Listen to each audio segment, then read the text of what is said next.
Hey Bulldog fans, and welcome back to the Blitz. I'm Sam Bush. And I'm Allie Bridges.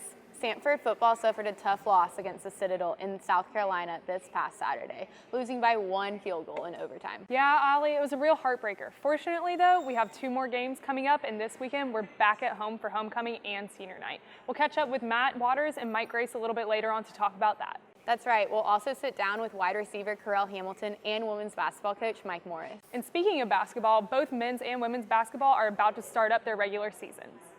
And later on, we'll watch some football highlights from this past Saturday. And congrats to the soccer team on winning the SoCon championship. Good job, girls. The Samford women's soccer team took home the SoCon title, defeating ETSU by a score of 2-1. This secured the Bulldogs a place in the NCAA tournament. The team drew an imposing matchup round 1, taking on the 3rd-seeded Florida State Seminoles, but the Bulldogs are looking forward to the challenge. We were kind of thinking we were going to get Auburn, but we got Florida State. It's going to be a tough challenge, but I think we can compete with them. I mean, we have a really good team, and to be honest, I think we'll compete with anybody, so we'll see how it goes. I'm excited for the team to go out there and do their best and work hard. I mean, that's all we can do, give maximum effort. And we have nothing to lose at the end of the day. I think they're the highest seed, and so they have everything to play for. We as well, but there's no shame in losing to a team that's higher ranked than you. And so we have nothing to lose. It's going to be a great soccer match. I mean, they're one of the premier programs in the country. Mark's taken them, I think, it's 6 straight Final Fours, a couple years ago, national championship. So it's a big daunting challenge for us, but I really believe our kids will compete, and I think we'll have a chance in the match for sure. So it's I'm excited for our kids and for the opportunity, and you kind of embrace the challenge and work hard and get ready for Saturday. Congratulations, women's soccer, on winning the SoCon championship. Good luck in the NCAA tournament. And now let's catch up with Mike Grace to hear a little bit about our upcoming game against Mercer. Thanks, guys. I'm here with Mike Grace, the former voice of the Bulldogs, who has a bit of a new role. Can you tell us a little bit about that? Promoted to Assistant Director of Athletics for Broadcast Services, Marketing, and Promotions. Still the voice of the Bulldogs for a couple more weeks. I'm going to finish out the football season with Coach Chris Hatcher and his football Bulldogs. Absolutely. Let's transition to football here.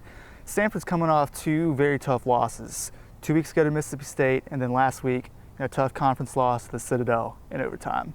How do you think they're going to rebound this week for homecoming against Mercer? And honestly, Matt, it's a great question. And talking with Chris Hatcher, the Bulldogs head coach, he wants to know the answer to that question, obviously, as well. One thing he can tell you, he's not a big fan of moral victories, but this football team can be very proud of the way they've played the last 2 weeks. You go back a couple of weeks, they went to Starkville, Mississippi, went toe-to-toe with an SEC opponent. That's the same SEC team that just knocked off 4th-ranked Texas A&M this past weekend as well. And our Samford Bulldogs took those Mississippi State Bulldogs right to the end a couple of weeks ago.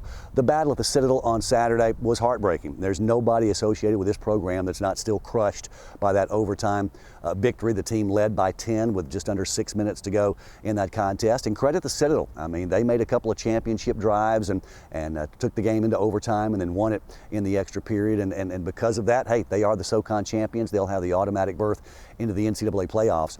But a lot of people believe that with a couple wins to finish out the season, an 8-3 record with those only 3 losses to Chattanooga and the Citadel within conference, the teams we expect to be top 8 national seeds in the FCS playoffs, plus the other loss to Mississippi State.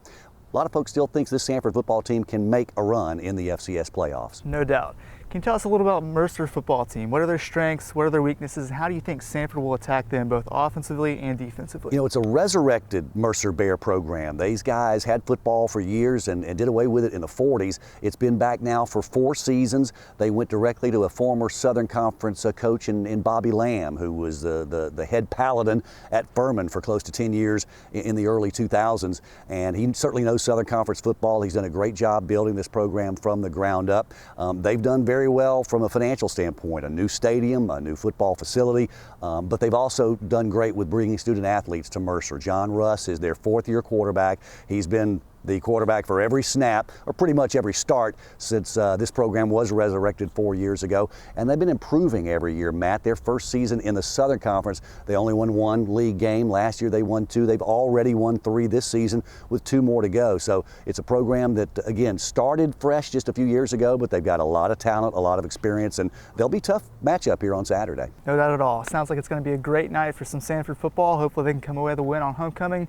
Thank you, Mike, for joining us, and back to you guys. Thanks, Mike, and congratulations on the new promotion. Be sure to come out and support your Bulldogs at the homecoming game this Saturday against Mercer. That's right. And speaking of football, a big part of our success this season has been due to Correll Hamilton. Justin Anderson sat down with the record-breaking wide receiver. Hey, I'm Justin Anderson, and I'm here with Samford receiver Correll Hamilton. You are now the all-time receiving leader at Samford. What does that record mean to you? It's definitely a team achievement. Without this team, it wouldn't have been possible.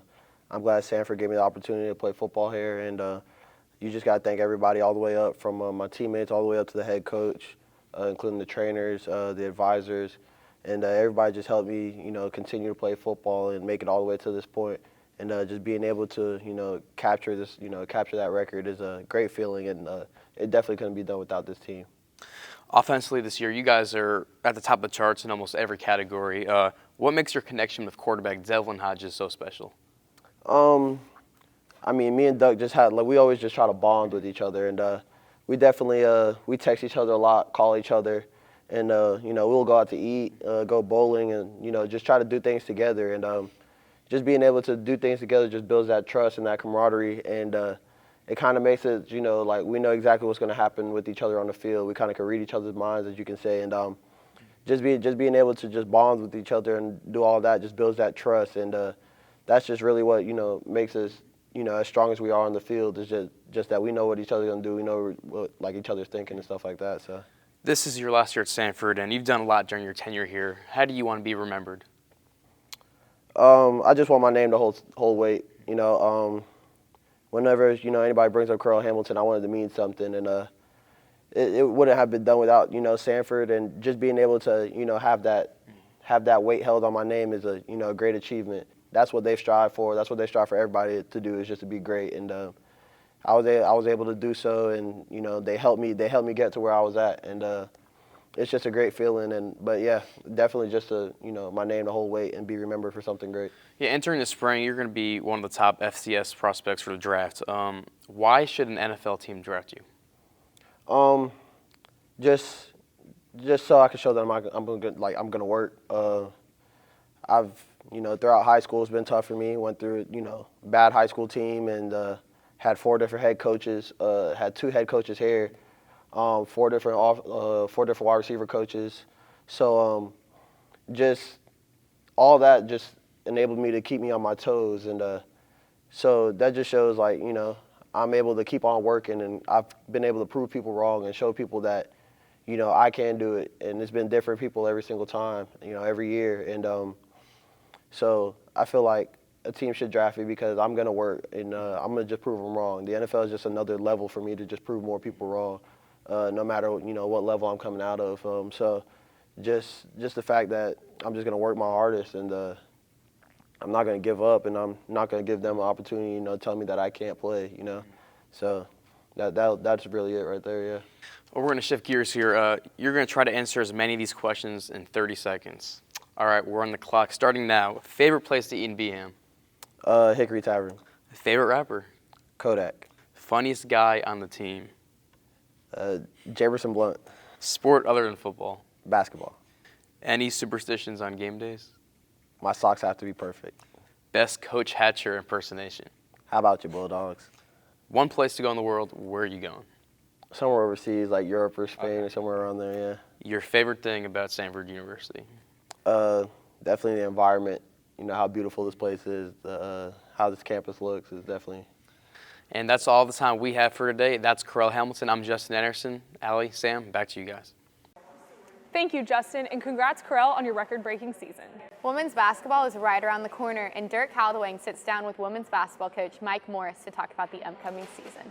Thank you, guys. Today we're here with Coach Mike Morris, head of the women's basketball team here at Samford University. Coach, thanks for being here with us today. Good to be here. Thank you. So I've done some research, and you guys have a really tough season this year. Can you please tell me about what's to come?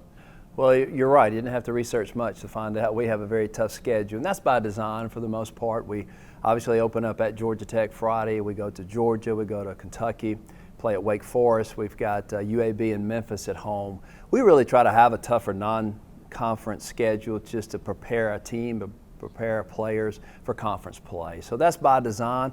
I think our team would rather play those type programs as opposed to others. So hopefully it will help. We can get through it and learn from it and be really more prepared as we start the conference play.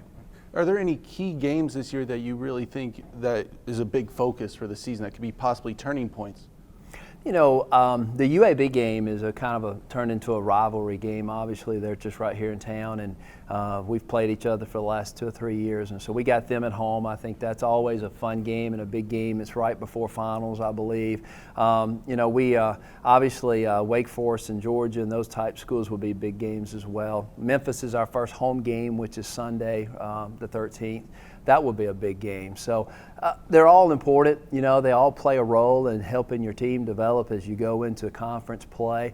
We go up to Harvard and play Harvard and Rhode Island in one trip. So that will be fun in terms of seeing different parts of the country. But looking forward to playing that game as well. Awesome. Well, I've also heard some things about when you coach. You have some famous analogies, whether it be the trail running analogy or the weeds analogy. Do you have any analogies that you could share with us, and please explain so we can understand it? Well, the analogy is you can never put toothpaste back into the toothpaste containers. Kind of like each day you're given, the Lord has blessed us with a day.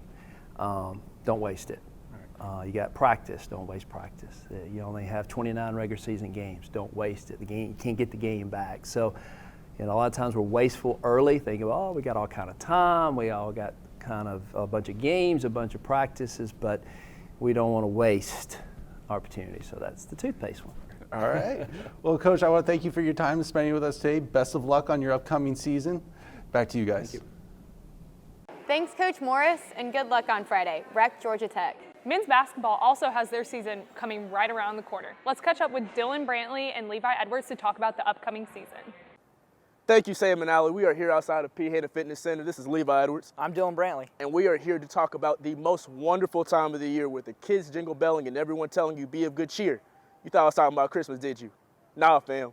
We're here talking about college basketball as the Samford Bulldogs have their first upcoming challenge next Tuesday against San Diego in what should be a great season for the Bulldogs as they expect to get a SoCon championship this year. I feel like the team's coming back off a good year. They made a lot of hype last year, beating Nebraska, coming off a few good wins. They obviously didn't get where they were wanting to go going into the SoCon, playing the 1 seed and losing there. But they were also down a little bit with Wyatt Walker off injury. So this year coming in fresh with a lot of fresh legs, a lot of freshmen, I think they have a lot of good chances. Speaking of freshmen, let's talk about some freshmen that are going to step up too, in particular on the offense and the defensive perspective.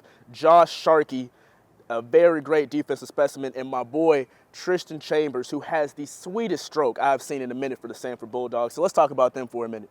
So Tristan Chambers obviously is going to be one of the offensive best units. He's definitely going to be one that they look to get open in transition. They're going to run plays for him. He's going to get a lot of open looks to start the year off because he is a freshman. So nobody knows about the jumper that he has yet. And then Josh Sharkey, he also has a little bit of an offensive game. He's going to run the floor at point guard when CC's needs a minute. And then when Josh Sharkey hits the defensive side, I think he's going to surprise a lot of people because he doesn't have a lot of size on him, but he's kind of like a Rajon Rondo. He's got a lot of arms. He's lanky. He's lanky, okay. Well, Dylan, you are the basketball manager for the team, so you work very intently with the team, and you've seen where the program is going and where you're thinking, how far you think they can go as well. So with seeing Coach Padgett, this is his second or third year being coach, correct? Third year, and he's been able to bring a tradition here to Samford. So what do you think is his plans? What do you think are his ultimate goals for this season? Coach Padgett has said it time and time again this year. His plan this year is a championship. There's nothing less that he wants to do because now he's had a chance to implement his offense and his defense, his style, kind of work over, get a few guys that were left over from the last coaching staff, and now he's brought in his own team. So now he's ready to do what he wants to do with this program. I feel like Samford, the SoCon is this for the taking. Their first game, like I said, is November 14th. It is against San Diego at San Diego, so they're going to have to go out west. You know what they like to say, California knows how to party, so I hope Samford does too when they play them on Tuesday. So, great talking to you, Dylan. Levi Edwards, Dylan Brantley with Bulldog Blitz. Back to you, Sam and Allie. Thanks, Levi and Dylan. That's all we have for this week's show. Be sure you tune in next week. I'm Sam Bush. And I'm Allie Bridges. Thanks for watching.